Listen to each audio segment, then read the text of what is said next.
Hey guys, and welcome. It's Queen Auset-Heru, and today I would like to invite you to a wonderful edition of The Witch Trials. Now, usually the Witch Trials series is an exclusive that I only upload to Patreon. But today and on two other occasions, I decided to upload this to my main YouTube channel.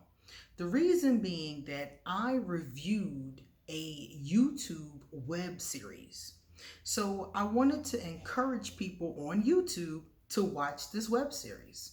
Now, this web series, the reason why it's appropriate for the witch trials is because this web series is about witches of color. So these witches are from, it looks like to me they're from the Caribbean. So they're either, I guess, Jamaican or, some type of, I can't tell because they're in America. So it looks like they're like second generation from the Caribbean.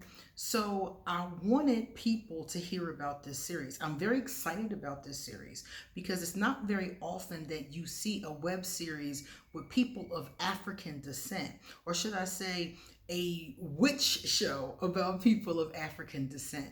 Usually what you're looking at in these types of situations is people from European descent or something along those lines, maybe even Native American. But it's very infrequent that you see witches that look like me. So I love this series and I wanted to tell you guys about it because I wanted you to watch it. So today I'm going to put it on trial here at the Witch Trials. This is what I do. I watch a series, I watch a movie, I watch something, and I then give a review of it and I give a grade. So this will tell us if it's really witchcraft or not. So basically, I base my criteria on two things. The first thing I do is give you guys a summary of what I saw. Then I tell you the virtues or the vices. Usually the vices are first and then the virtues. And then I sum it up by telling you the grade that I give this particular piece of cinema or whatever the case, in this case, a web series. Now, this web series is called Juju.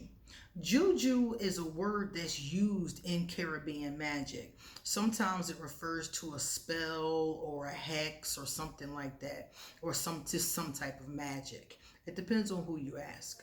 But if you Google Juju, you will see that it basically has to do with some kind of magic, and it's a term that's used very often by people who were either in the Caribbean, Africa, places like that. So this is again about witches of color.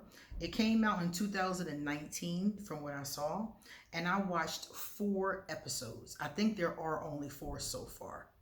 So when I first saw it, the first time I looked at it, I was just like, I guess it's okay. Because it's really short, so I couldn't really get into it. So what I did was I sat and watched all 4, and that helped me really get into it. So let me give you a little bit of summary about what I saw. I'm not going to tell you too much because I want you to actually enjoy watching it without too many spoilers.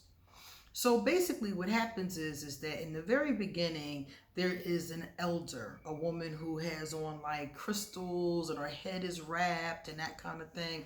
And she's walking up the street in Brooklyn. And basically, for any of you who've seen witch shows like Charmed or things like that, it's a very similar vibration. 3 young ladies, 2 of which I believe are sisters, and one of which is like their best friend, find out from an elder that they are witches. And the elder is coming to try to help them and try to guide them. They're in denial. Everybody's always in denial in these shows at first, and they're like, no, we're not. So they're at episode 4, they're still kind of in denial. They're still telling the lady she's crazy, things like that. So these 3 young girls are going to, I'm assuming, figure out from this elder that they're witches. Because the last one I saw, they were starting to realize that they do have magical abilities when they say things that happens and stuff like that. So basically, these 3 young ladies are going to, I hope, embrace their witchy abilities and learn how to do them from this elder. So that's just my guess. What I actually saw, it was very short. They're like 20 minutes each. They're very short, and basically it's just watching the 3 of them coming into their understanding. So far, they're still not there yet. One of them is still very vehemently against it. One of them is playing with it and having fun with it. And the other one is, feeling kind of isolated and alone. So that's what I saw so far. So the series will continue, of course, and we'll get to see these characters develop. Now, what vices do I have about this series? Actually, not very many. So let me tell you what vices I have. Vices are things that are extraordinary. They're things that probably couldn't happen. Vices are things that are Hollywoodified or things that are just special effects, okay? Things that real witches can't do or probably won't do, that kind of thing. The first one is that some kind of way, magically speaking, they could, wave their hand or, do some kind of thing, and they could make a person literally not have the ability to speak, like stop talking. I've never seen a witch do this before. This would be a very cool trick. If I could do it, trust me, I would.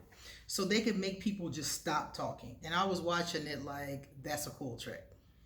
The second one is they're able to mesmerize people with magic and do mind control.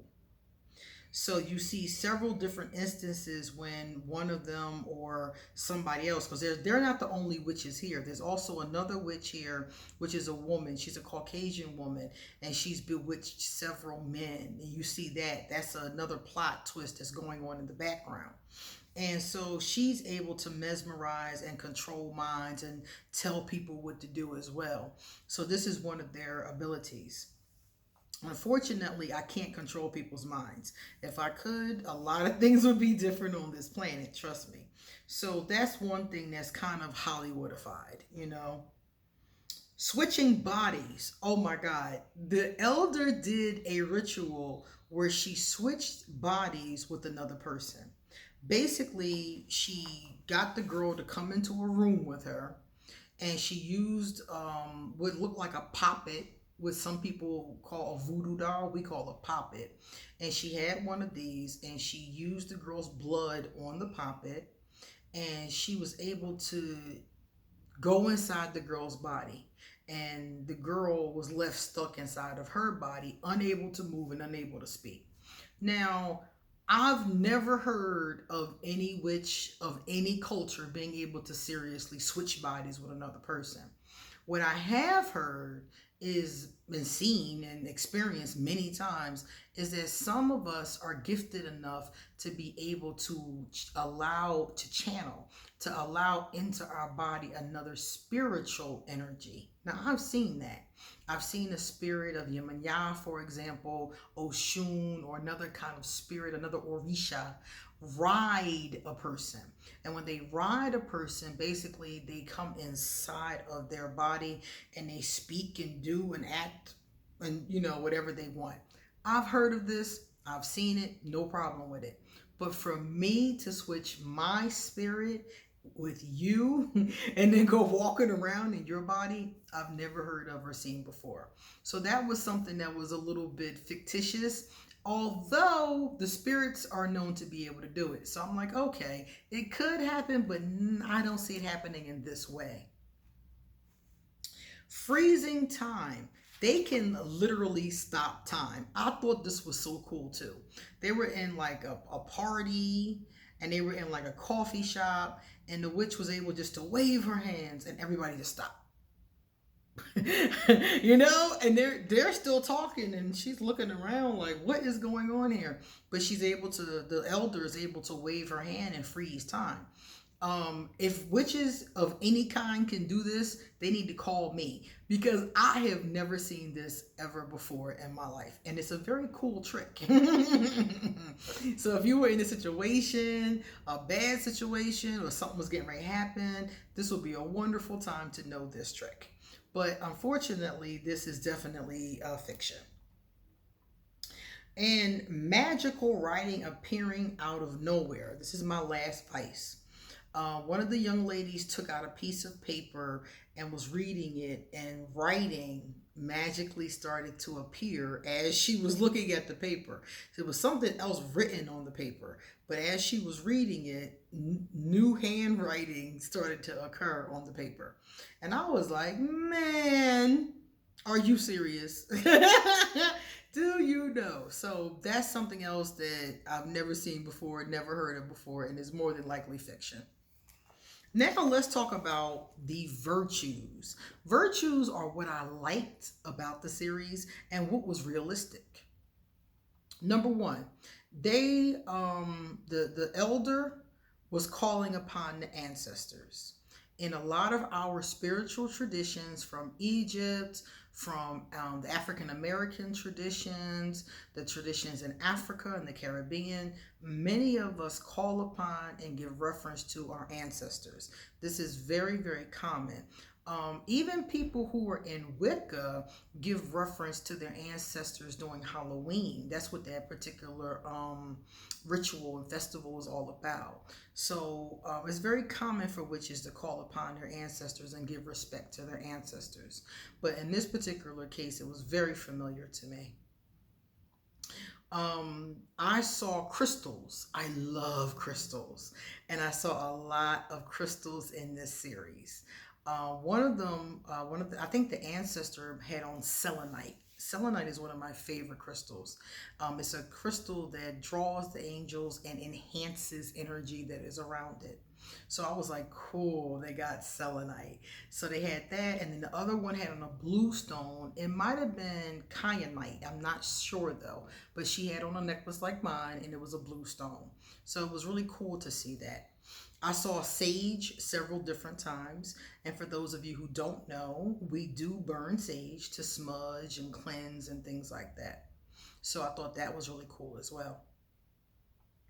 Then they had, the elder had respect for the moon. She referred to her by one of the names, one of her ancestral names.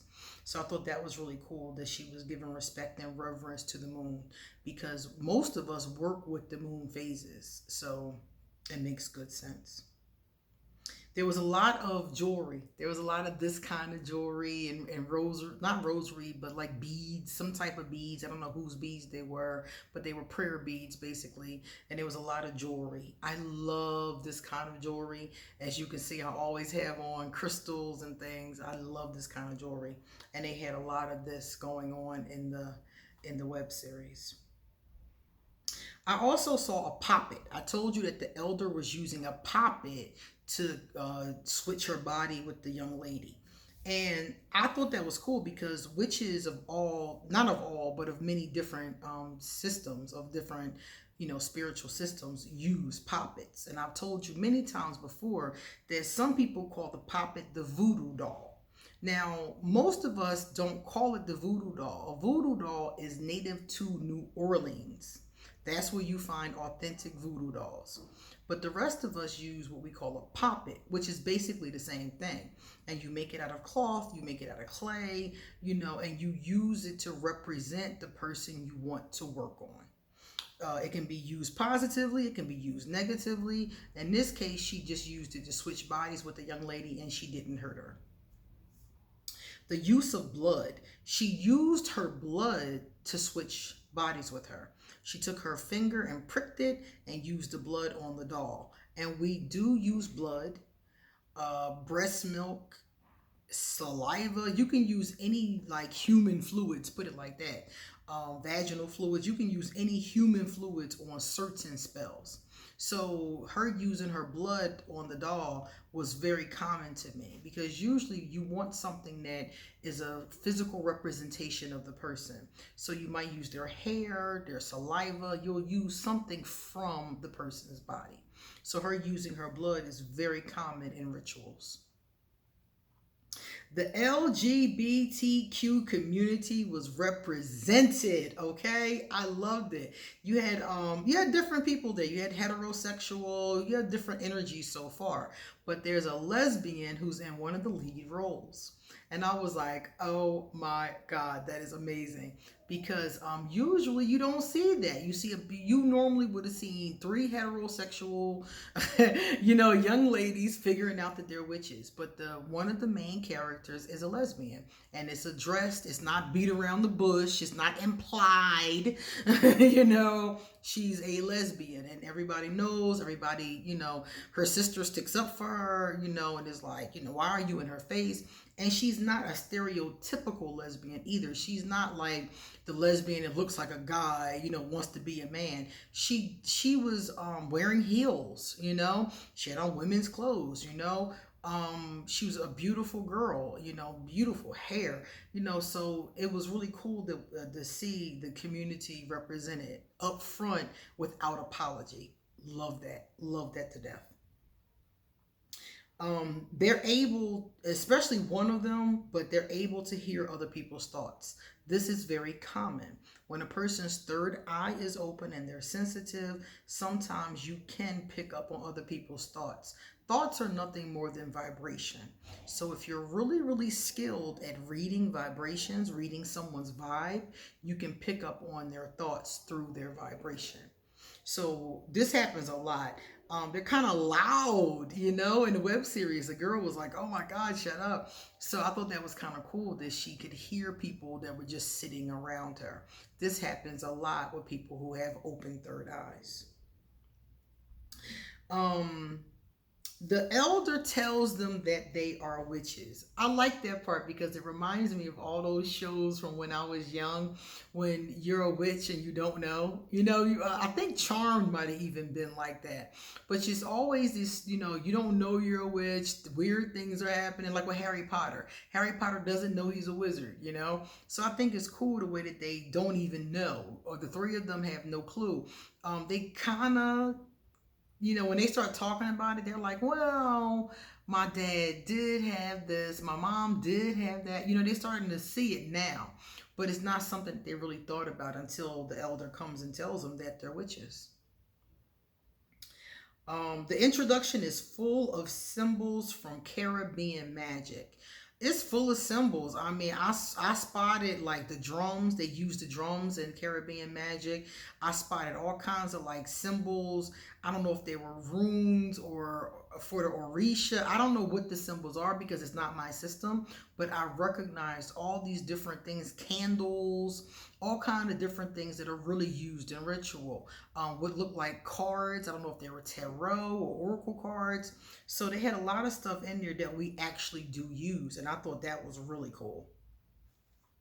The music, remember I talked about the drums. So they had the drums. There's old music, or what I would call world music, drum beats, stuff like that. But then there's also a little bit of hip hop thrown in there. It seems like it might even be underground hip hop. So they do have a lot of things in here that are cool like that as far as the music is concerned.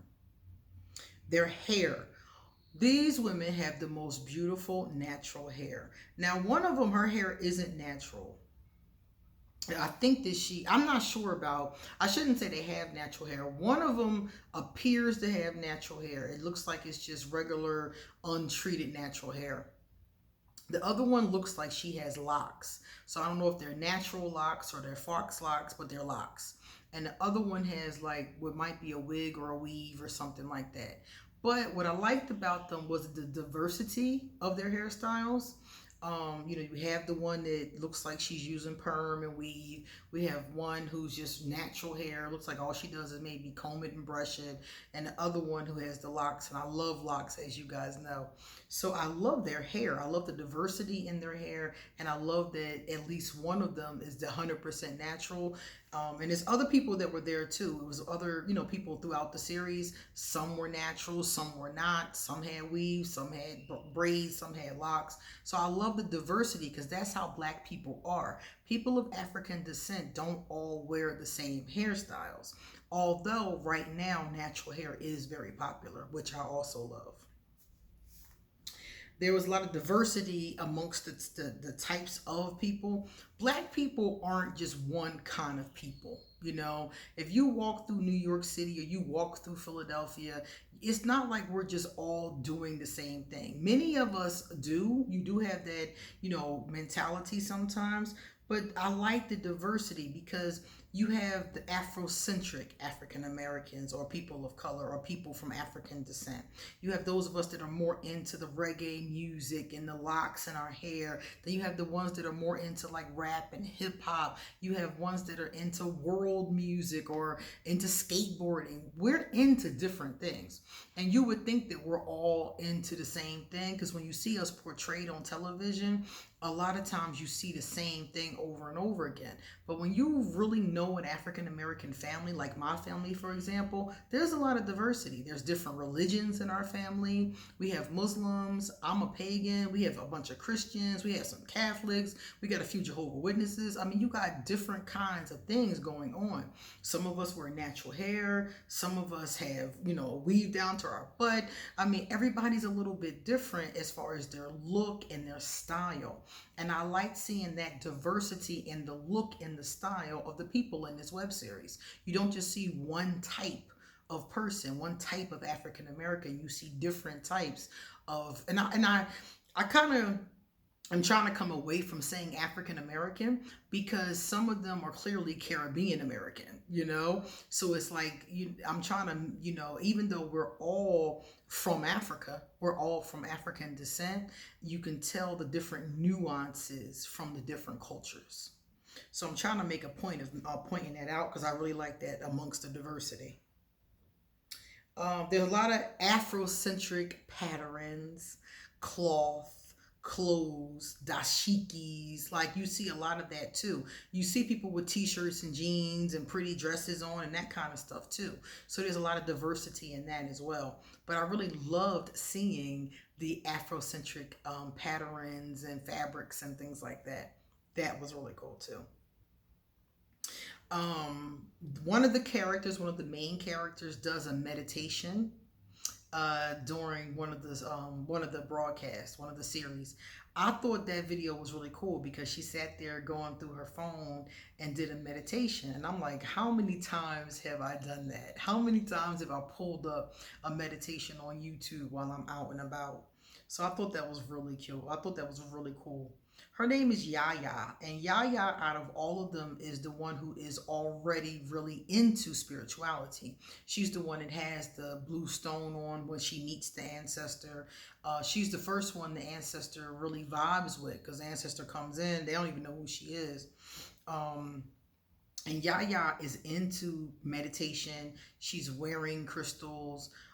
Yaya works at a plant store, and she seems to make all kinds of herb like based, it looks like oils, maybe even like other kind of like maybe water and oil based things. It seems like she's using the herbs to make potions. And a lot of people do this. A lot of herbologists, I guess they call them, do this. It's very common.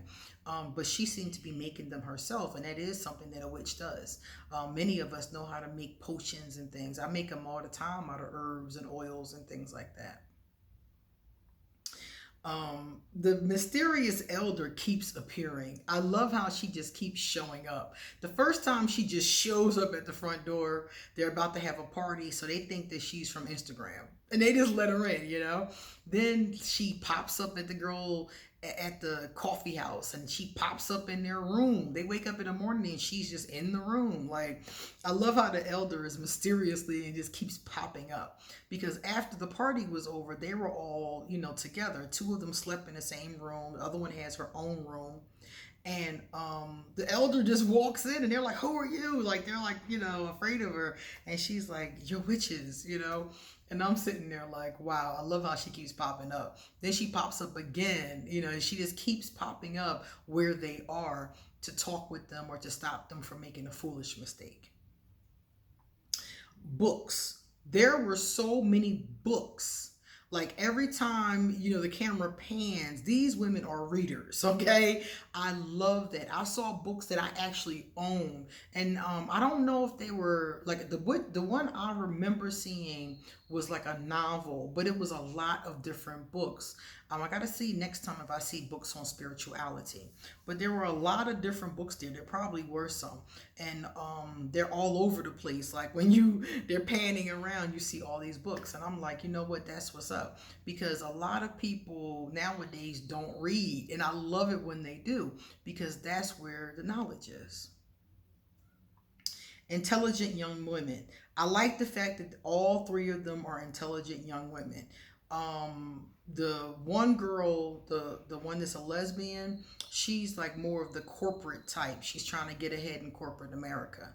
Her sister, I don't know what she does for a living because we haven't seen it yet, but her sister is intelligent. She's like online, telling people off and stuff like that. So she's smart, but I don't think she's channeling it right. But I don't really know yet because I don't see like what's her job yet. And then Yaya, my favorite of the three, she's really smart. I told you before, she's knowledgeable about meditation and crystals and herbs and things like that.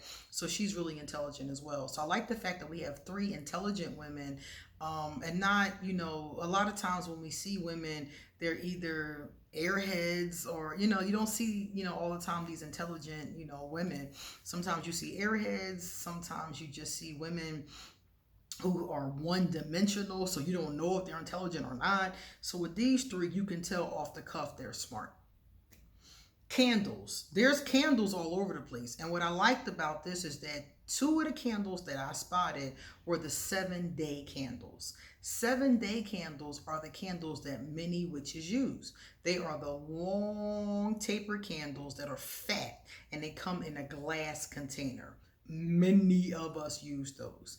For doing ritual and spell work, they're my favorite because the wax doesn't get everywhere, and they burn 4 to 7 days. Depends on the size of it. A lot of them will burn a whole 7 days.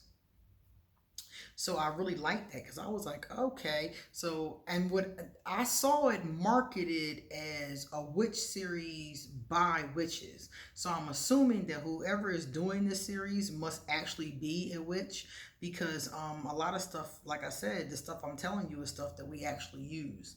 So she had them candles. They weren't lit though, but they were on right next to the bed, like she was setting them up for a ritual later. They had amazing African American, Afrocentric art. The art is amazing. That you see it everywhere. You see it in their apartment. They went to some girl's art exhibition, and you saw art everywhere, and the art was beautiful. Women, and it was a lot of people of color, people with locks. It was amazing art. People with different afros and hair, different hairstyles. So the art was really amazing. And the last one, the elder told them not to use magic for evil. When she said that, I started screaming, because I tell people that all the time. When I was a young witch, I used to get into these arguments and debates with other young witches about, is it okay to use magic to hurt people, to get revenge? And I've always been of the mind, no, that is not okay, because I've always been of the mind that that is the karma that will come back to you and bite you in your ass. And this elder agreed with me, and I thought that was really cool. And I also thought it was a very responsible message, because, wait a minute. I'm sorry, there was a noise going off. I had to stop that.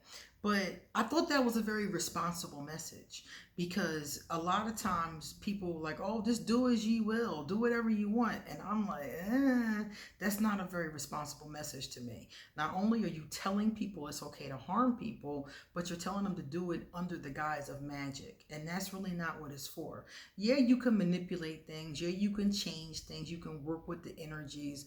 But doing evil will always, in my opinion, come back to you, and usually stronger than what you put out. So those are the things that I liked. So out of all of these, there was only 1, 2, 3, 4, 5 vices. That's it, just 5.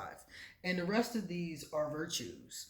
So let me tell you how many virtues there are. There's 1, 2, 3, 4, 5, 6, 7, 8, 9, 10, 11, 12, 13, 14, 15, 16, 17, 18, 19, 20, 21, 22, 23.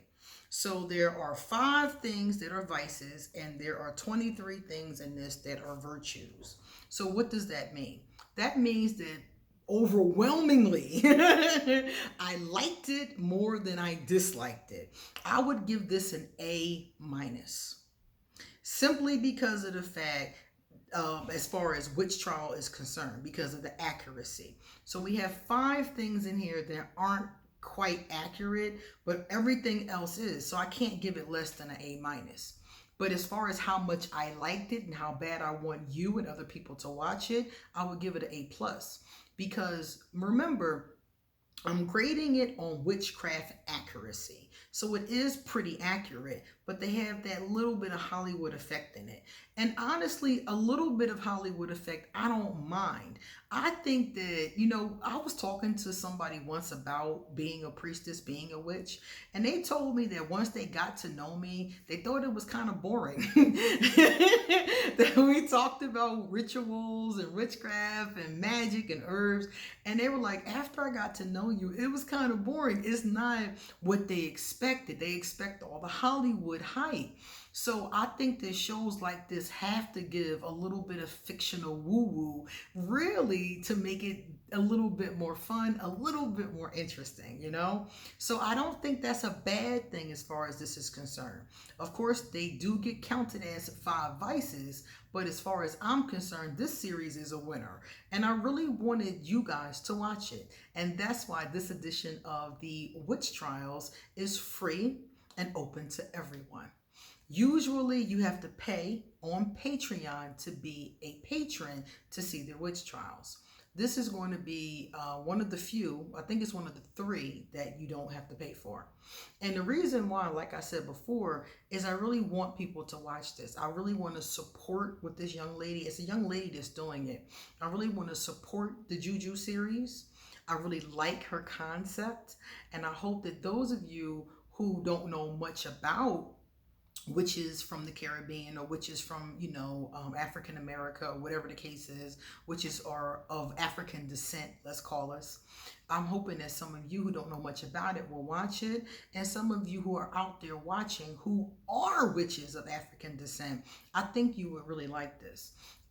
Like I said, it's not one of those kind of like horror, scare jumps all the time. It's not that kind of thing. It's very informative, and I think it's really cool. So if you have time, check out the Juju Webseries on YouTube. All right, guys, it's time for me to get going. So if you would like a reading, all my information is underneath this video. Likewise, if you want to get in contact with me, all of that is underneath this video as well. Thank you for watching this edition of the Witch Trials, and come back soon because I will have a lot more to say. Next week's edition of the Witch Trials will be uploaded to Patreon. So underneath this video is the link to my Patreon page. So if you want to see the next one or the 14 or 15 that I did before this, check out my Patreon page, okay? All right, guys, see you later.